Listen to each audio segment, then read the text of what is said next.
All right, welcome to the Great American Epic, where we discuss The Walking Dead. Rick awakens inside a hospital. The hospital is, in theory, the place where the sick go for sanctuary, to be cared for, and sometimes to receive healing. It is from out of this space that Rick enters the world overrun by the plague of death. Famously, on a door Rick stumbles upon, on the terrifying, uncanny, isolated walk he makes to exit the hospital, are written the words, quote, "Don't open, dead inside." They are painted in black, spray painted, specifically on the door to the cafeteria, which is now chained shut. Of course, this is all multi-layered. Of course, the first location would be an abandoned hospital. No more healing, no more cures. Of course, the door would be to a cafeteria, a feeding place for the sick, now the ravenous undead. But the most obviously resident part of this visual, which has become a meme, I suppose, for the show, is what is latent and poetic in the text. We read left to right, but these words, these sentences, "don't open, dead inside," have been written top to bottom. I imagine it is jarring, so to speak, for most viewers. We do a double take to make out what is transcribed. And we only have a few moments in the scene, so we have to scan quickly. It's all directed intentionally.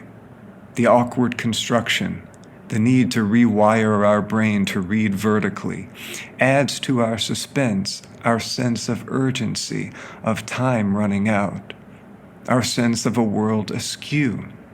And it even makes sense as a kind of pathos if we imagine the one who spray-painted these words was writing in such haste that they intuitively went from door to door, one sentence for each, without time to consider that legibility would be enhanced if the sentences were written horizontally. So all of this is at work rhetorically in the scene, but it's the poetics I want to remark on now. What we get clearly intentionally when we do read left to right are two ungrammatical but still sensical novel sentences. One, "don't dead." Two, "open inside." And that's what this whole epic is going to ask of its survivors. Don't become like the dead, even amidst all that has happened and all that will have to be suffered and endured. Rather, open what's inside you, your inner strength, your bravery, your heart. The word courage, after all, has its etymology in the word heart, French cœur, Latin core. Open up and let out your spirit, your soul. Turn inward, find that, in spite of all the death outside. That is what needs most fundamentally to survive. Don't open, dead inside. Yes, that's an alert about the cafeteria. Don't dead, open inside. That's advice for the entire epic.